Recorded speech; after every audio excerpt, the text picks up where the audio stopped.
ముఖ్యమంత్రి గారు స్వయాన ఇంటింటికి వెళ్ళి పెన్షన్లు పంపిణీ చేస్తున్నారు. గతంలో ఆయన ప్యాలెస్లో ఉండి బట్టన్ అక్కడ తాడేపల్లి ప్యాలెస్, బయటకు వస్తే పారదాలు, ప్రజల దగ్గరికి వెళ్ళాలంటే భయం.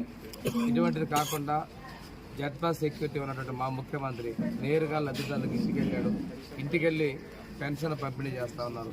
ఇది గత ముఖ్యమంత్రికి, ప్రజాసేవకుడు, పాలకుడు, ప్రజా సంక్షేమం పెట్టిన వ్యక్తికి ఉన్నటువంటి పోలిక అని చెప్పేసి ప్రజల పట్ల శ్రద్ధ చూస్తున్నది. ప్రతిపక్షంలో ఉన్నప్పుడు కూడా ప్రజల ఇళ్ళకి వెళ్ళాడు, అధికారంలో ఉన్నప్పుడు కూడా ఇంటి దగ్గరికి వచ్చేసి ఇస్తున్నాడు. ప్రజల సంక్షేమం, పేదల పట్ల చిత్తశుద్ధి, పేదల ఆకాంక్ష, పేదరికం లెక్క లేని సమాజం చూడటమైన లక్ష్యాన్ని మా ముఖ్యమంత్రి గారు తొలి అడుగు ఎన్నికల కౌంటింగ్ అయి నెల కూడా పూర్తి కాల, ప్రభుత్వంలో ప్రమాణ స్వీకారం చేసి నెల కూడా పూర్తి కాల, తొలి సంక్షేమ పథకాన్ని పేదలకు అందిస్తున్నటువంటి ఏకైక ప్రభుత్వం తెలుగుదేశం, జనసేన, బీజేపీ ప్రభుత్వం, చంద్రబాబు నాయుడు ముఖ్యమంత్రి గారి ప్రభుత్వాన్ని మీకు తెలియజేస్తూ